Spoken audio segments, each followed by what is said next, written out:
do you want the tape to go to 50 minutes? It's already on 27. 27? No, Yeah. tell them to go to 57. 57.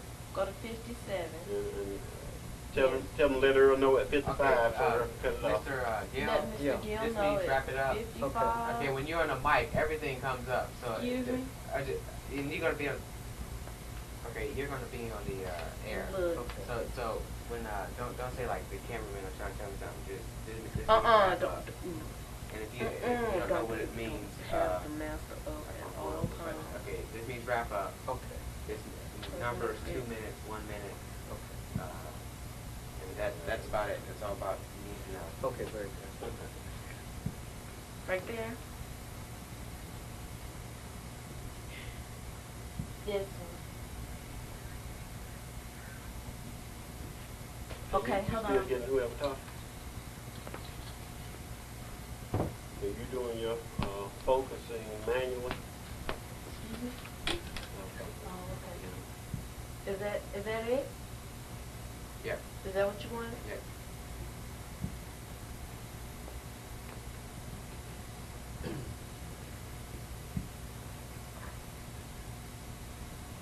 Okay. Quiet on set. Excuse me?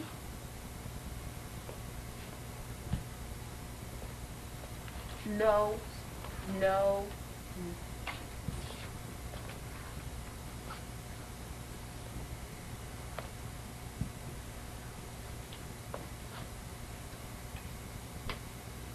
Tell him to go ahead and bring his audio levels up. He said, Mr. Mangum said, go ahead and bring the audio levels up. Quiet on set. Take so long to record.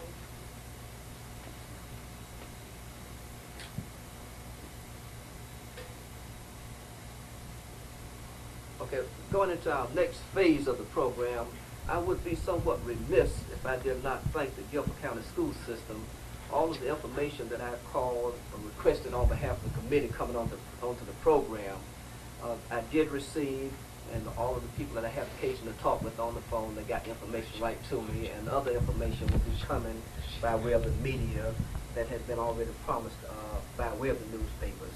So I want to make that recognition very forthrightly. This particular phase of the program will be talking about, going back to the newspaper, the importance of having more minority teachers, whether they be black teachers, since we have a large Native American population, perhaps more Native American I won't say perhaps more Native American teachers, and that's one of the points that was made in the article pursuant to whether the black community would be interested in supporting the bond or not. Now, getting into this discussion here, we are noticing that the state legislature is in Raleigh now coming up with the crime bill. And they're talking about, not only in North Carolina, but across the country, of trying young men just like our cameraman right there, look like he might be 14 or 15 years old, is trying you as an adult, and you can get 20 or 30 years in prison.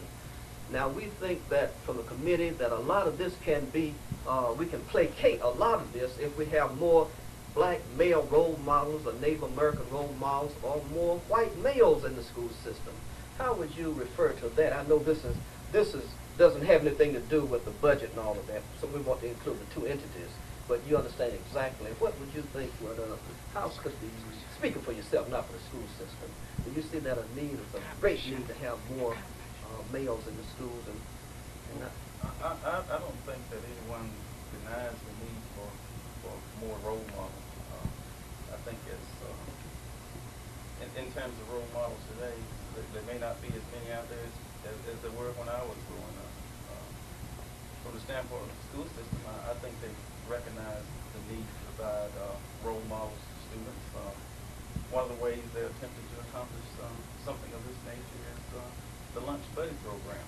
yeah, I talked with Maple Scott about that. She asked me to try to recruit some people. As long as our role models are not basketball players, athletes, just want to butt in very quickly and just say this as the moderator. I don't supposed to do that much talking.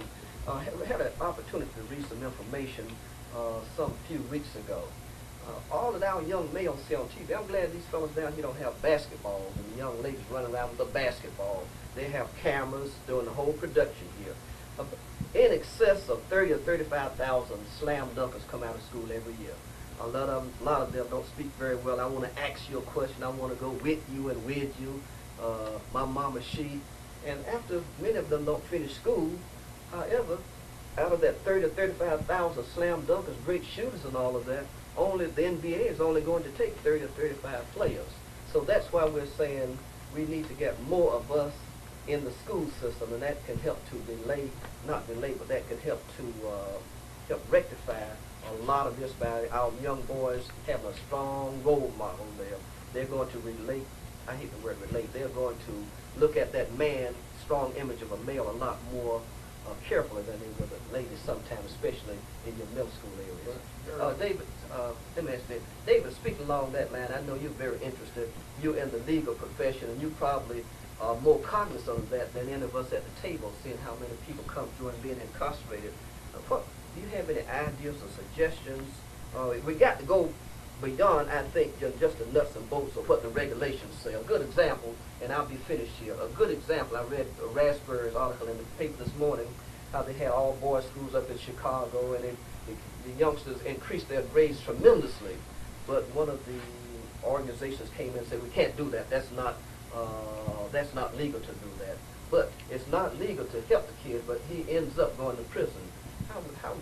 How could you answer, or what would you say to that point? Well, you know, I think we need to address the role model situation. I think that may be somewhat overplayed. I don't know whether the role models are supposed to come from the family, the community, or the schools. But I think more specifically with respect to what we are talking about today, we do need to address the problem of underrepresentation of minority teachers and faculty members.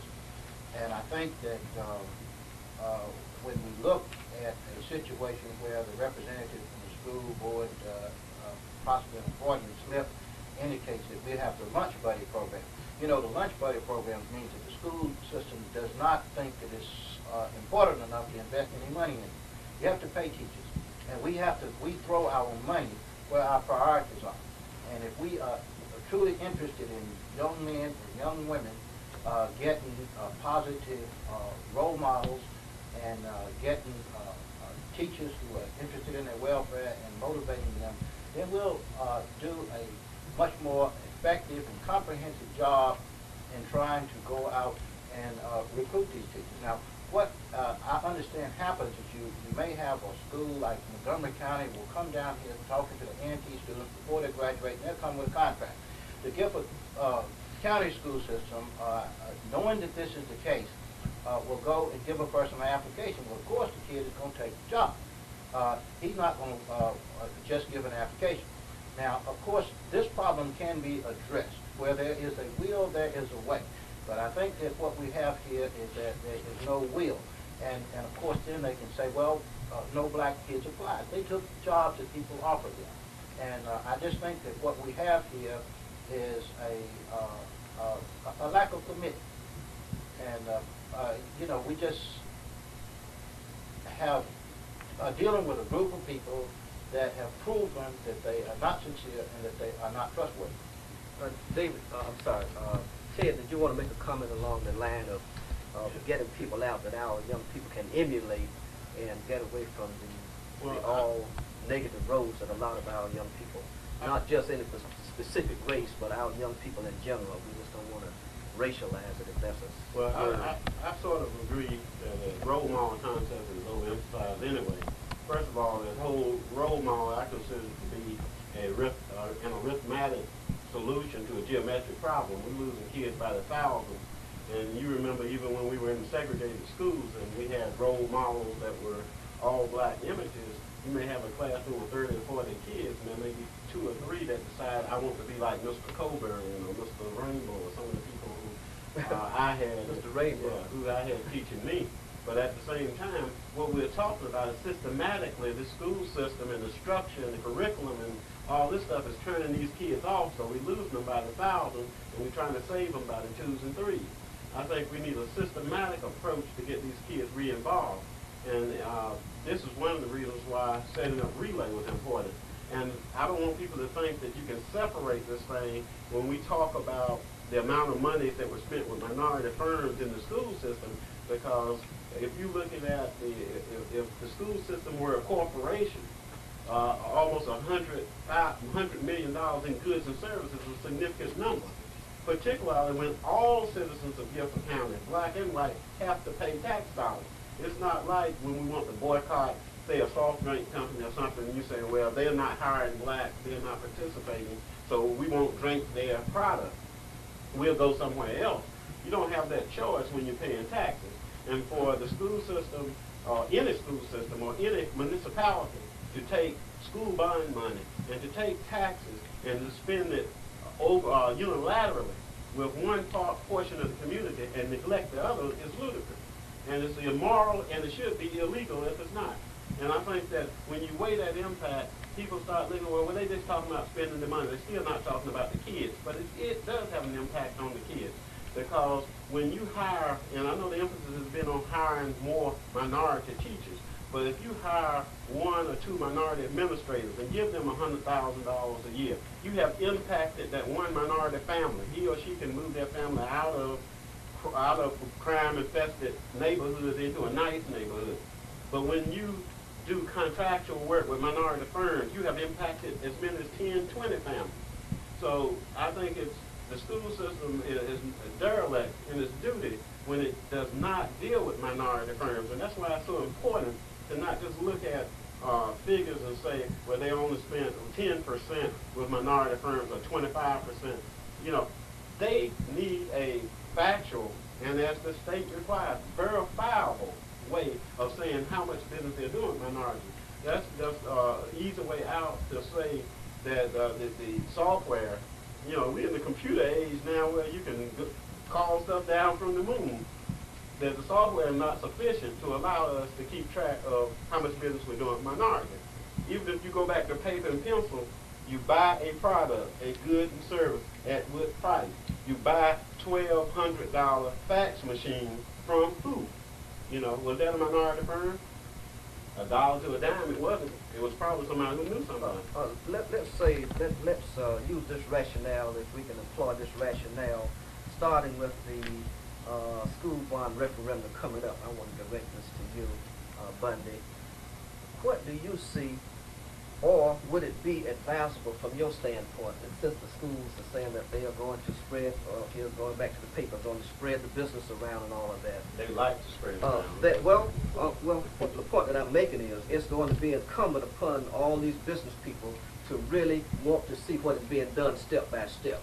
You know, that's good to say what happened yesteryear and all of that, but let's start right now for these dollars a year now and see what the record is going to be and what type of formula is set forth in the media so that they say these businesses got this or that. One other point, Ted, that you mentioned, you said that if the school board does employ a minority person to pay her or him $100,000 a year, they can move to a safe neighborhood.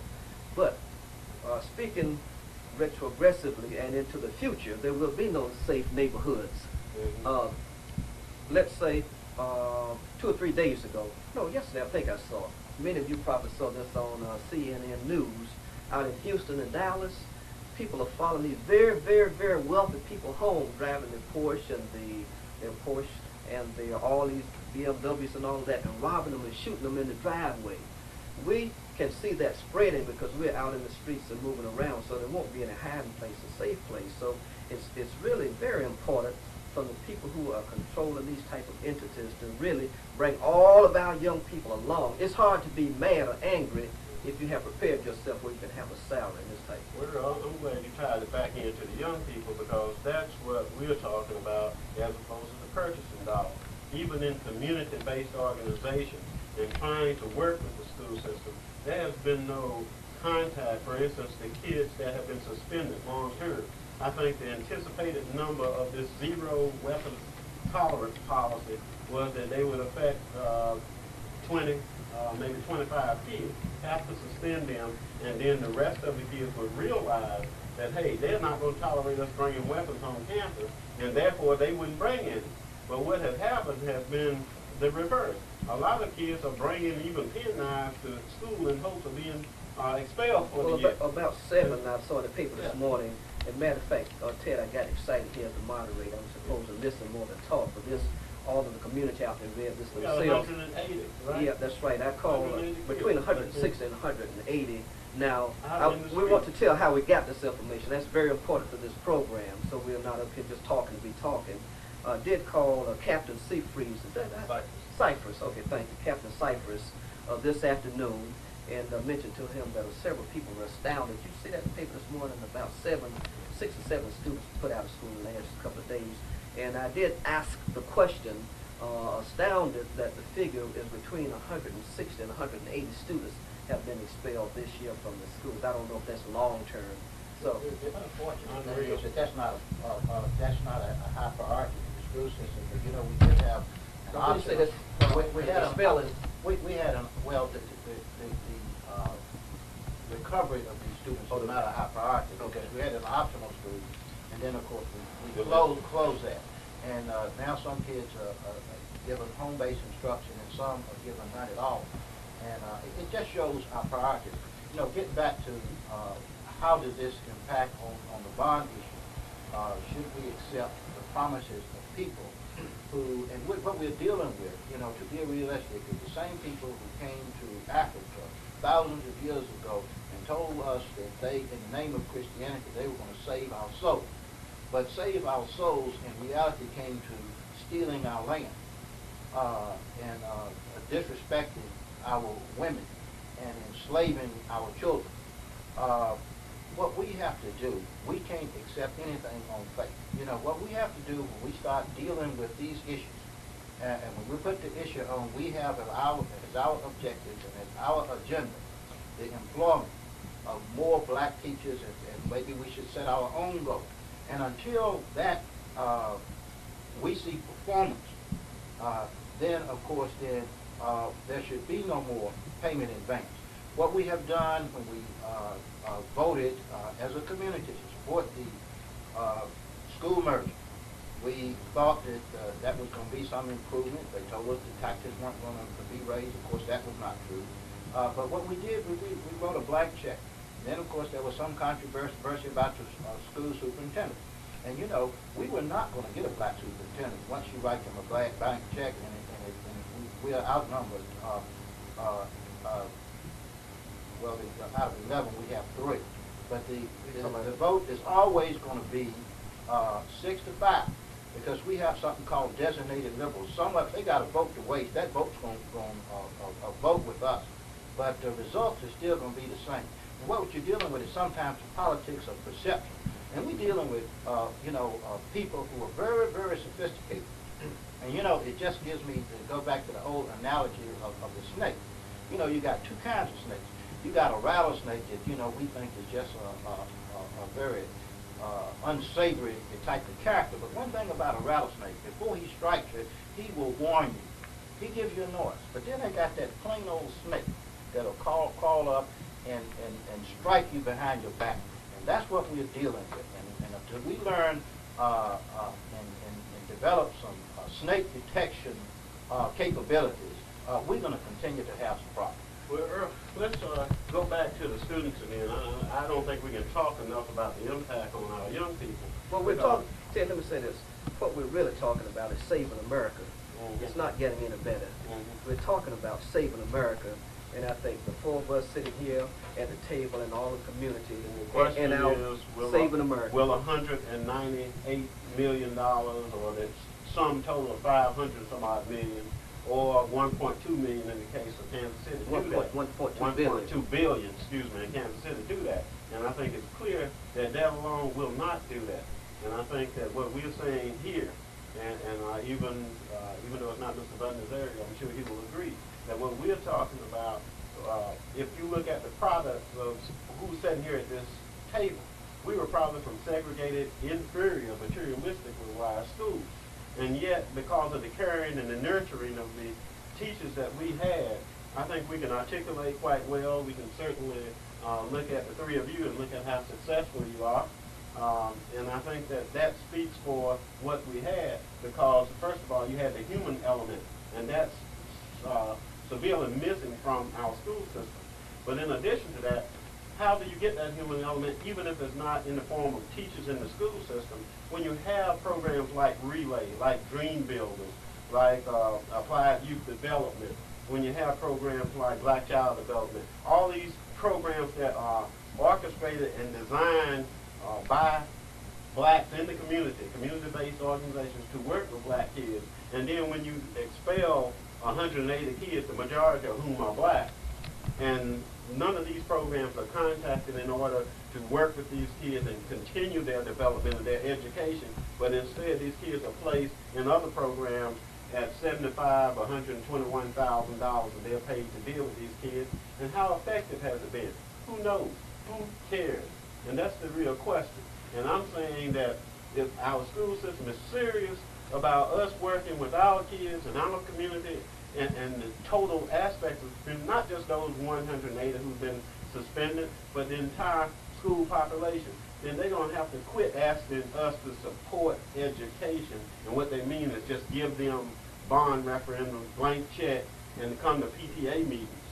That's all. Come to PTA meetings. That's how they want us to support. They don't want us to get actively involved. Ted, one point, I hate to use the egotistic pronoun I, but I did have the opportunity for over a decade to go into all, I was mentioning this to your camera, we just hate to be sitting here knowing what teachers are up against in schools, and that is very, very, very difficult situation with all the politics they have to go through and all of that. But at any rate, there are still some caring teachers out there, and you made an important point. You made an important point. Let me just pick a figure. I'd say from all minorities of blacks from about 35 years older, those who are doctors, attorneys, scientists, engineers, laborers, house builders, all of those people that you just mentioned went to segregated schools, and we really had to get our lessons out then. And we're losing a lot of that now, and the teachers are very, very stressed out. I imagine that I don't use the word stressed, but we do have some caring teachers, but they're just overburdened in a lot of cases. And all The other thing is this, I think that we made some conscious decisions. You get back to the late 60s when Samuel Yeti wrote his book called The Choice, and there were some plans made to deal with outspoken blacks. We have made some plans for the young blacks now. I think that we have consciously made an effort, in our approach toward the magnet schools. We're going to put more resources in certain schools and give certain people information on how to get into these schools. Other schools are not going to be so favored. Even we're going to have some movement toward neighborhood schools. But I think what the point is, the choice is made, is that we have chosen one group that we're going to teach and the other group that we're not going to teach. Too often the black folks are in this particular equation, and they're the ones that we have chosen consciously not to teach. If we were going to teach them all, then of course it wouldn't make much difference where you went to school, and you wouldn't have to have these private school systems within the school system, the magnet schools. I do think that the choice is as to what we're going to do with these black kids. They wanted to drop it out. They got this crime control bill down there. They're going to build more prisons. They're going to spend $20,000 a year to house these kids, rather than, and they're even going to take the money that they could be using to attract industry, to provide places of employment for these young people. But instead of that, we have made the conscious choice that education for the white people, prisons for the black children. And I think that's very unfortunate. When you make a statement like that, just coming from the moderator, from the other side, says we want to have a real balanced program, the book that you just quoted, was that in that book, that pattern taking effect, or is that something that you're saying that you see? Well, I'm analogizing what Getty was saying. Getty was talking about the McCarran-Walters Act, and what they did, there were concentration camps that ultimately turned out to be job corps centers, which were made effective because IBM could run them. There was some money in it for IBM.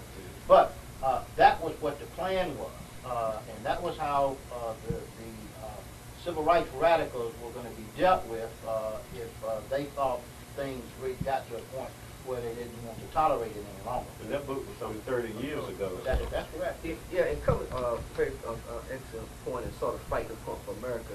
But I think, from my perspective, with the bond referendum coming up, those business people that are always calling our office and other offices and agencies, it is incumbent, they won't have to be saying what we need to do. They're going to have, this is taxpayers' money. I think teachers pay by taxpayers' money, teachers and your salary and all of that. They're just going to have to call and ask for information and how many dollars are going out, and we just have to really continuously do that and get something in writing and not just empty promises. Let me ask Mr. Bundy, what percent, I know they had printed a $342 million school budget for this year. What percent of that is spent on goods and services after you take the salaries out? I could tell you that right off. That would be information that I would have to go back and investigate. Okay, we will be calling and asking for some additional information too. I think everyone will make that clear. Yeah, we'll be coming back. Matter of fact, in this part of the program, I don't know who will moderate it, but I was prompted to mention this, that before the bond referendum package does come up, there'll be another program like this, whomever will be moderating it, and going to invite members of the Guilford County School Board by to put out to the community what can be going on, and also from your level, from the superintendent's office, who they'll really send out to an upper level. And along that conversation, 10 seconds or so here, it was someone at the table stated that it's going to be real difficult for them, all the people in the meeting, just to vote on the school bond one way or the other by just what they see on television, the pretty ads coming on TV.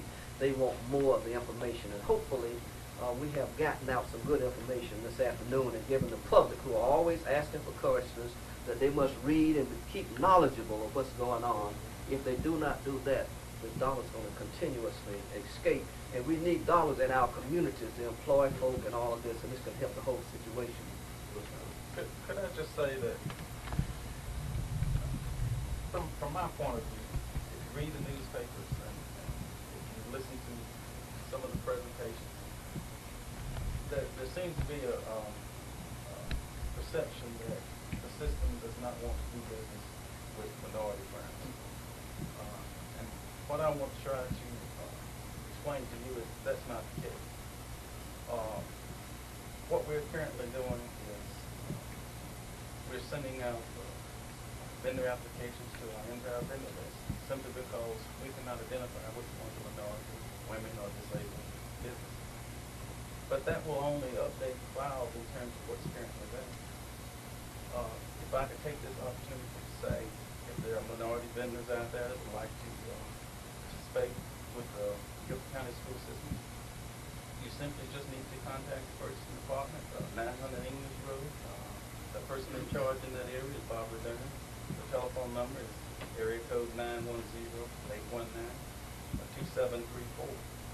Just to simply request a vendor application. I brought some along with me. If you know vendors that might be interested in doing business with Guilford County Schools, I'm more than happy to buy you copies of that tonight. It's just a matter of communicating with us. We don't always know where to look. Okay. We're looking, but we don't always know where to find them. Let me ask you this question from what you just stated, that you don't know where the minority vendors are and all of that. How would you ascertain that 20% is being spent with them now if you don't know? This, I'm quoting from the papers again. But what that is just someone trying to make a reasonable estimate based on the way our files are positioned. And we're trying to deal with that in a way that maybe in some point in the future, in the not too distant future, hopefully, we can tell you that with assurance that this is the number. But I can say from attending the meeting, the minority suppliers meeting this past March, we identified at least one vendor that is a minority vendor, and we didn't even know it. So I'm saying the files do not actually indicate what's going on in the school system. We're aware of that, and we work with that. Okay, and I just wanted to end up by saying I'm glad if this program has done nothing else, to have at least extended that off to the minority community. And under normal circumstances of filling out the application and purchasing, that will probably generate some business. But then you have, again, when you tie back in the kids and you tie back in the organizations that the school system has to actively engage in, what I'm talking about in particular is in proposal format. For instance, when we were occupying school facilities with the relay program to train these young people that you see here today, and we've had kids who go on to Howard and Xavier and Florida A&M and A&T and all these schools. So we have a successful record. We have a track record. They've done over 300 TV shows in addition to the other things that they learned. Now, as far as when we were using the school facilities, we were charged $600 a month to utilize that facility, okay, plus $1 million worth of insurance.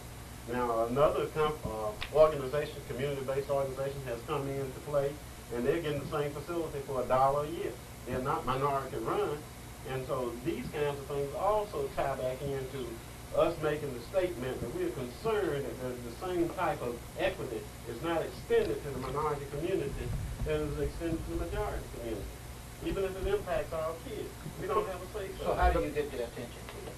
And I think that that's one of the reasons why some community members are saying that in order to get the school board's attention, that maybe we should just reject this bond issue and let them address some of these points. And once they address some of these points, then we will consider whether or not we're going to write you another check. Certainly we have to get the attention because, like I said, after we voted for it, just like the Coliseum, what they promised us and what they give us is two different things.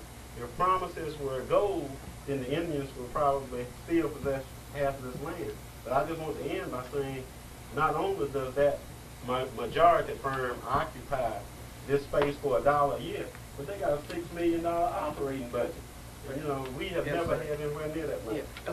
So that the paper that you referred to, it must be. How can the school system deal with that discrepancy? Ted, I must cut you off since you all got all your folk out here. I'm getting from the person here that we hope that we have gotten some real good information out. I want to thank Bundy for Mr. Bundy for coming back from the school system. Of course, Ted. I still call you Ted, Mr. Mangum. And I want to thank you, Mr. Dansley, for coming back. And hopefully, here we didn't say don't vote for the bond packages, do vote for it. You've seen the media, what the people in the media have said. If this happened, if that happened, we can look at it favorably or not favorably. And lastly, it is up to those business people out there to do for themselves and stay in touch with people like you constantly. You do return phone calls. Absolutely. And I've been fortunate to get all my calls returned. And just keep on, and thank you for coming in. And the main thing here is that dollars got to be spent back in the community. And then good evening to all of you.